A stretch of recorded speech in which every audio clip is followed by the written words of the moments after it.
everyone, my name's Natalie and I'm the creator of your guide to shining from the inside out. Today I'm going to talk to you about the basics of human design and how it can help you live a fulfilling life. So, what is human design? I see it as a roadmap of our creation. It shows us who we came here to be by bringing together astrology, numerology, Kabbalah, and the I Ching, all ancient traditions that were used to understand life and the essence of who we are as humans. I love human design because it delves deeply into your genetic makeup and lays it all out for you to see. It's a tool for self-awareness that many find not only confirms aspects of their personality they are already aware of, also helps them to understand the more complex aspects of who they are and how to work with those aspects to evolve and become the best versions of themselves. I am passionate about sharing this knowledge because not only does it allow us to find our purpose in life and the best way to express this, I also see it as a way to allow us all to return to living in harmony with the way we was originally created to live as humans. Understanding your human design will allow you to live a life that flows easily, process the ups and downs of life with grace and awareness, step into the greatest version of who you came here to be. Human design allows you to see where you're limiting your potential due to conditioning from society or others, or because you're trying to fit in, living a life based on who you think you should be. Once you see and understand who you came here to be, you can begin the process of releasing the layers or the boxes that keep you contained in self-doubt, feeling unworthy, or not trusting life. The process of releasing these layers is not always an easy path, but once you have the knowledge you need, it gives you a reference point to return to during periods of chaos. Okay, so let's get started on the basics of human design. First thing you will always see when you look into your human design is a body graph. This is created by putting your date and time of birth into a chart calculator. The body graph that it then produces looks something like this. That was a quick breakdown of each of the parts that make a body graph. We will be doing in-depth videos of all of the parts that make your body graph and all the aspects that make your human design chart. So like and subscribe so you can get notifications of when they're released. Also, if you haven't created a chart yet, you can get one from my website on this link. I'll post it below, so check it out. When you do that, you can also purchase, I think it's about 7 pages long, an intro report that goes into more detail on all of the things that I'm about to go over, and it's all specific to you. So if you do want more information, you just want a quick understanding or a quick introduction to your personal human design report, just purchase that 7-page report. And like I said, it's only £1 and you can get personalized information for you about everything that I'm about to go over in this video. Okay, so the most important part of your human design is your energy type and your authority. There's 4 different types in human design.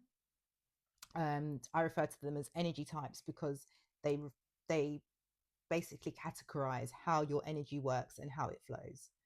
Your energy type is the fundamental way you are designed to operate and function in the world, and your authority is the way you are designed to intuitively make decisions that will lead to your highest outcome.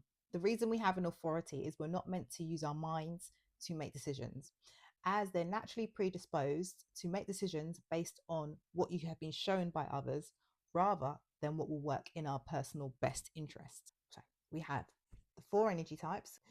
Generators, which can be split into 2 categories, as in generators and manifesting generators. Then you have manifestors, then you have reflectors, and then you have projectors. So those are the 4 different energy types. Generators and manifesting generators make up around 70% of the population. They are the doers of society, as their energy is meant to be used to build and implement the things we need. They're the only types that generate their own energy, so they find it easier than the other types to spend a continuous amount of time doing whatever they're focusing on. Manifestors make up around 9% of the population. They are here to initiate and create things from scratch. They used to be the world leaders and conquerors of society, initiating the ideas that has led to the way society is made today, creating the empires and systems that we have in place, as they love to and are here to make a lasting impact. Then we have projectors, which make up around 20% of the population, and they are here to guide the other types. They naturally plug into the energy of those around them, and are here to use the feedback from the energy they pick up on to assist others and society to grow and evolve. Projectors are the newest type as they only became part of the population in 1781. And they are non-energy types, which means they are here to direct energy rather than initiate or generate it, like manifestors and generators. And then last, we have the reflectors, which make up around only 1% of the population. They have no defined centers as they are here to mirror energy back to others. They are also a non-energy type. Reflectors' undefined centers sample the energy around them so they can reflect the energy of what they are feeling and act as a clear reflection of what is happening in society. So, as I said, the two most important aspects of human design is your energy type and your authority. There are 7 different authorities. The first and the one that the majority of the population have is an emotional authority. It's around 50% of the population that have an emotional authority. Then we have a sacral authority.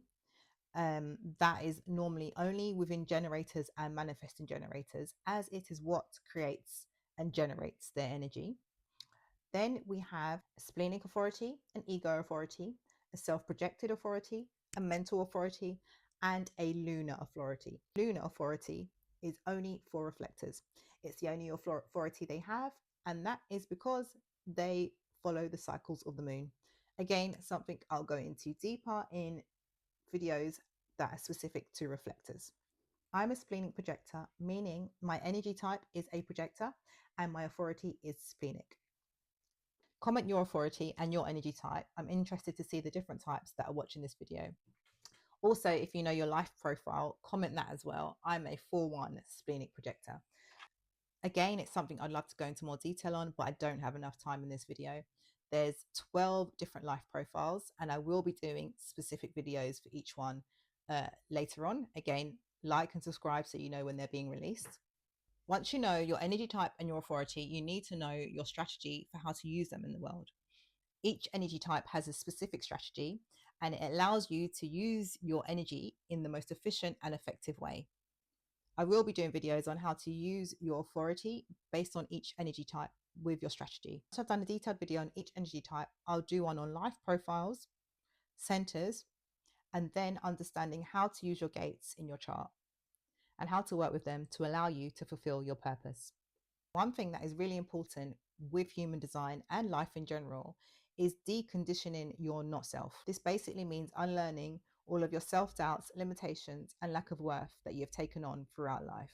Deconditioning process is different for each type. So we'll be doing videos that go over the deconditioning process specific to each type, as each type is conditioned differently. For instance, projectors are taught to act like generators. Manifestors are often taught to suppress their desire to initiate due to people being fearful of the impact they create. Generators are often manipulated into thinking that they need to use their capabilities for what others want. And reflectors often get lost in the reflections of others and don't know who they are anymore, quite often becoming codependent. So just off of those reasonings, I see it as very important to delve deeply into the deconditioning process for each time. I'll be posting on TikTok and Instagram as well when I release all of my videos. So again, follow me there as well and keep an eye out for when I've released those videos. Anyway, thank you for your time today. I hope what I shared here was helpful. Please leave a comment about anything that you found helpful and anything that you'd like to know in the next videos so that I can go deeper into those areas. My aim here is to help you understand what you need to live your design. So please leave any comments whenever I can. I will respond.